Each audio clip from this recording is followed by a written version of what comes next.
Hi hello.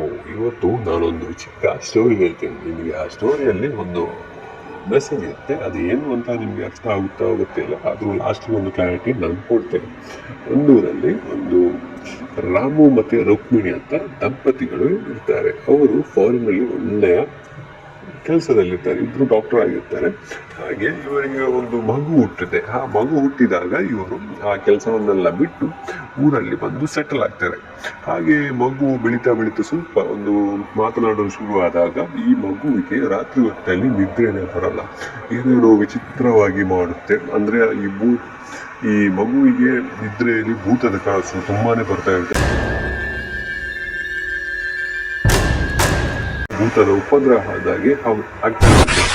ಹಾಗೆ ಇವರು parents ಏನು ಮಾಡ್ತಾರೆ ಅಂದರೆ, ಈ ಮಗುವಿಗೆ ಏನೋ ಸಮಸ್ಯೆ ಇರ್ಬೋದು ಅಂತ ದೊಡ್ಡ ಒಂದು ಹಾಸ್ಪಿಟಲ್ಗೆ ಕೊಂಡೋಗ್ತಾರೆ. ಹಾಸ್ಪಿಟಲ್ ಎಲ್ಲ ಚೆಕ್ ಮಾಡ್ತಾರೆ, ಏನು ತೊಂದರೆ ಇಲ್ಲ ಅಂತ ಹೇಳ್ತಾರೆ.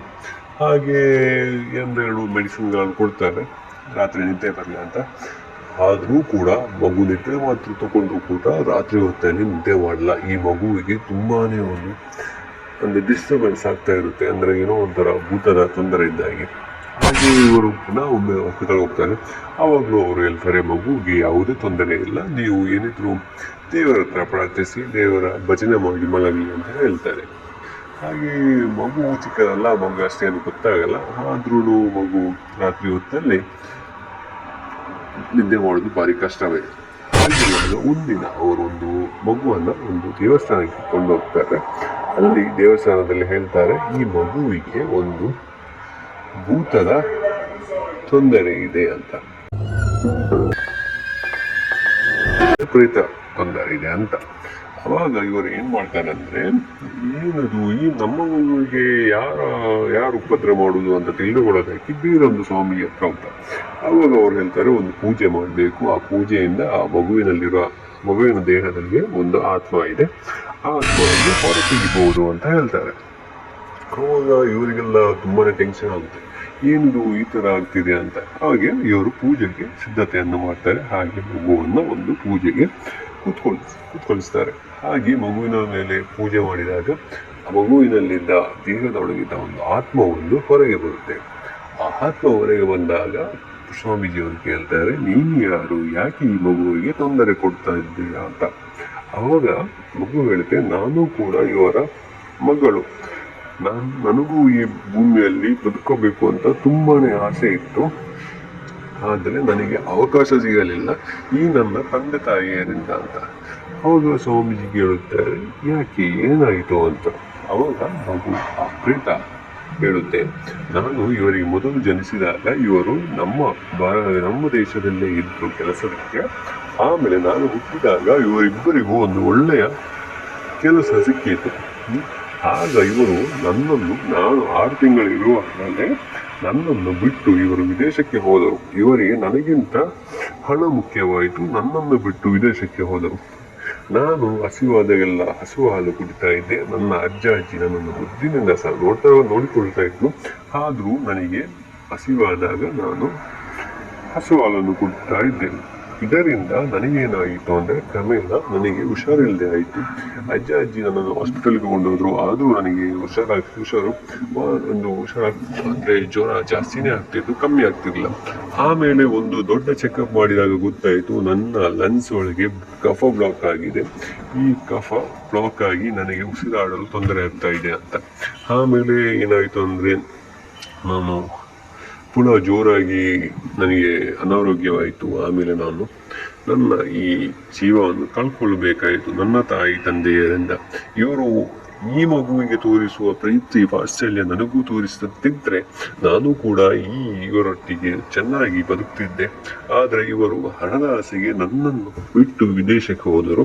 ಅದೇ ಈಗ 2ನೇ ಮಗು ಹುಟ್ಟಿದಾಗ ವಿದೇಶದಿಂದ ಎಲ್ಲ ಕೆಲಸಗಳನ್ನು ಬಿಟ್ಟು ಇಲ್ಲಿ ಸೆಟಲ್ ಆಗಿದ್ದಾರೆ. ಆವಾಗ ನನಗೆ ಇವರು ಅನ್ಯಾಯ ಮಾಡಿದ್ದಾರೆ. ನನಗೆ ಸಿಗದ ಈ ಭಾಗ್ಯ ಇವರ 2ನೇ ಮಗುವಿಗೂ ಸಿಗಬಾರದು ಅಂತ ನಾನು ಉಪದ್ರ ಮಾಡ್ತಿದ್ದೇನೆ ಅಂತ ಹೇಳ್ತಾರೆ. ಅವಾಗ ತಾಯಿ ಹೇಳುತ್ತೆ, ಮಗಳೇ, ನಮ್ಮ ತಪ್ಪಾಗಿದೆ, ನನ್ನನ್ನು ಕ್ಷಮಿಸು. ನಿನ್ನ ಮೇಲೆ ಆದ ತಪ್ಪಿಗಾಗಿ ನಾನು ನಿನ್ನನ್ನು ಈ ಪುಟ್ಟ ಕಂದಮ್ಮನಲ್ಲಿ ನೋಡ್ತಾ ಇದ್ದೇವೆ. ಈ ಮಗುವಿಗೆ ಯಾವುದೇ ತೊಂದರೆ ಕೊಡಬೇಡ, ದಯವಿಟ್ಟು ನನ್ನನ್ನು ಕ್ಷಮಿಸುವಂತ ಬೇಡಿಕೊಳ್ತಾರೆ. ಆದರೂ ಆ ಮಗುವಿನ ಆತ್ಮ ಕೇಳುವುದೇ ಇಲ್ಲ. ನೀವು ನನಗೆ ತುಂಬಾನೇ ಅನ್ಯಾಯ ಮಾಡಿದಿರಿ, ಹಾಗಾಗಿ ನಾನು ಬಿಡುವುದೇ ಇಲ್ಲ ಅಂತ ಹೇಳುತ್ತೆ. ಅವಾಗ ಇವರ ಎರಡನೇ ಮಗುವಾದ ಪುಟ್ಟ ಮಗು ಹೇಳುತ್ತೆ, ಅಕ್ಕ ಅಂತ. ಆ ಮಗು ಅಕ್ಕ ಅಂತ ಕೂಗುತ್ತೆ. ಅವಾಗ ಆ ಮಗುವಿನ ಅಕ್ಕ ಅನ್ನೋ ಕೂಗು ಈ ಭೂತಕ್ಕೆ, ಪ್ರೇತಕ್ಕೆ ಏನೋ ಒಂಥರ ಮನಸ್ಸಿಗೆ ಖುಷಿಯನ್ನುಂಟು ಮಾಡುತ್ತೆ. ಅವಾಗ ಮಗು ಹೇಳುತ್ತೆ, ನಾನೇನು ಮಾಡಿದೆ ಅಕ್ಕ, ನನಗೆ ಈ ತೊಂದರೆ ಕೊಡ್ತಿದ್ದೀರಾ ಅಂತ ಕೇಳುತ್ತೆ. ಅವಾಗ ಅಕ್ಕ ಹೇಳುತ್ತೆ, ಅಕ್ಕನಿಗೂ ಬೇಸರ ಆಗುತ್ತೆ, ಭೂತ ಪ್ರೇತನಿಗೂ ಬೇಸರ ಆಗುತ್ತೆ. ಓಕೆ ಆಯ್ತು ಕಂದಮ್ಮ, ಇನ್ನು ನಾನು ನಿನಗೆ ತೊಂದರೆಯನ್ನು ಮಾಡಲಾರೆ. ಆದರೆ ನನ್ನ ತಾಯಿ ತಂದೆ ಒಂದು ಮನವಿ ಏನಂದ್ರೆ, ನಾನಂತೂ ನನ್ನ ಜೀವ ಕಳೆದುಕೊಂಡಿದ್ದೇನೆ, ಆದ ಕಾರಣ ನನ್ನ ಆತ್ಮ ಸದಾಕಾಲ ಈ ಮಗುವಿನ ದೇಹದಲ್ಲಿ ಇರುತ್ತೆ, ಮತ್ತೆ ಈ ಮಗುವಿನ ರಕ್ಷಣೆಗಾಗಿ ನಾನು ಸದಾಕಾಲ ಇರುತ್ತೇನೆ ಅಂತ ಹೇಳುತ್ತೆ. ಅದಕ್ಕೆ ತಂದೆ ತಾಯಿಗಳು ಒಪ್ಪಿಕೊಳ್ಳುತ್ತಾರೆ. ಆದರೆ ಒಂದು ಕಂಡೀಷನ್, ಯಾವುದೇ ಕಾರಣಕ್ಕೂ ಈ ಮಗುವಿಗೆ ತೊಂದರೆ ಕೊಡಬಾರದು ಅಂತ ಹೇಳುತ್ತೆ. ಅದಕ್ಕೆ ಭೂತ ಹೇಳುತ್ತೆ, ಇನ್ಮೇಲೆ ನನ್ನಿಂದ ಈ ಮಗುವಿಗೆ ಯಾವುದೇ ಸಮಸ್ಯೆ ಆಗುವುದಿಲ್ಲ, ಮತ್ತೆ ಬೇರೆಯವರಿಂದಲೂ ಸಮಸ್ಯೆ ಆಗಲು ನಾನು ಬಿಡಲಾರೆ. ಈ ಮಗುವಿಗೆ ನೀವು ತೋರಿಸುವ ಪ್ರೀತಿಯಲ್ಲಿ ನನಗೂ ಅದು ಸಿಗುತ್ತೆ ಅಂತ ಹೇಳಿದೆ. ಅದಕ್ಕೆ ತಂದೆ ತಾಯಿಯರು ಒಪ್ಪಿಕೊಂಡು ಆ ಆತ್ಮ ಪುನಃ ಮಗುವಿನ ಆತ್ಮಗಳಿಗೆ ಹೋಗುತ್ತೆ. ಆ ನಂತರ ಅವರು ಒಳ್ಳೆಯ ಜೀವನವನ್ನು ಸಾಗಿಸ್ತಾರೆ. ಇಲ್ಲಿ ಮೆಸೇಜ್ ಏನು ಅಂತ ಗೊತ್ತಾ, ಇಲ್ಲಿ ತುಂಬಾ ಜನರು ಇದೇ ತರ ಮಾಡ್ತಾ ಇರ್ತಾರೆ. ಯಾಕೆಂದ್ರೆ ಹಣದ ಆಸೆಗೆ ಏನೇನೋ ಕೆಲಸವನ್ನು ಮಾಡ್ತಾರೆ, ಆದರೆ ಹಣ ನಿಮ್ಮನ್ನು ಯಾವತ್ತೂ ರಕ್ಷಿಸಲ್ಲ. ಹಣ ಕೆಲವೊಮ್ಮೆ ಮುಖ್ಯವಾಗುತ್ತೆ, ಆದರೆ ಕೆಲವೊಮ್ಮೆ ಹಣ ನಮ್ಮನ್ನು ನಾವೇ ದೂರ ಮಾಡಿಕೊಳ್ಳುವ ಥರ ಮಾಡುತ್ತೆ. ಹಾಗೆ ಹಣ ಅಗತ್ಯಕ್ಕೆ ಮಾತ್ರ, ಅದು ಬಿಟ್ಟು ನಾವು ಯಾವಾಗಲೂ ಹಣದ ಹಿಂದೆ ಹೋದರೆ ನಮ್ಮ ನೆಮ್ಮದಿ ಹಾಳಾಗುತ್ತೆ. ಯಾವಾಗಲೂ ನೆಮ್ಮದಿ ಮುಖ್ಯ. ನೆಮ್ಮದಿ ಇದ್ದರೆ ದೊಡ್ಡ ಹಣದ ಅಗತ್ಯವಿರೋದಿಲ್ಲ. ಹಾಗಾಗಿ ಹಣ ಮುಖ್ಯ ಅಲ್ಲ ಅನ್ನೋದೇ ಈ ಸ್ಟೋರಿಯ ಈ ಚಿಕ್ಕ ಕಥೆಯ ಅರ್ಥ. ಸ್ವಲ್ಪ ಫಾಸ್ಟ್ ಆಗಿ ಹೇಳಿದೆ, ಯಾಕೆಂದ್ರೆ ಲಾಂಗ್ ಆಗಿ ದೊಡ್ಡ ಹರಿಕತೆ ಹೇಳ್ತಾ ಇದ್ರೆ ಅಂದ್ರೆ ಹರಿಕತೆ ಒಳ್ಳೇದೇ ಕೇಳೋದೆ, ಆದರೆ ಇವಾಗಿನ ಜನರೇಷನ್ ಅವರು ಕೇಳೋದಕ್ಕೆ ರೆಡಿ ಇರುವುದಿಲ್ಲ. ದೊಡ್ಡ ದೊಡ್ಡ ಕಥೆಯನ್ನು ಬೇಗ ಸ್ಕಿಪ್ ಮಾಡಿಬಿಡ್ತಾರೆ. ಹಾಗಾಗಿ ಶಾರ್ಟ್ ಆಗಿ ಒಂದು ಪುಟ್ಟ ಕಥೆಯನ್ನು ಕ್ರಿಯೇಟ್ ಮಾಡಿ ಹೇಳಿದ್ದು. ಹಾಗಾಗಿ ನನ್ನ ವಿಡಿಯೋ ನೋಡಿದ್ದಕ್ಕೆ ತುಂಬ ತುಂಬ ಥ್ಯಾಂಕ್ ಯು. ಓಯ್, ಸಬ್ಸ್ಕ್ರೈಬ್ ಮಾಡಿದ್ರಾ? ಇಲ್ಲ, ನಿಮ್ಮ ಮೇಲೂ ಬರ್ತೀನಿ.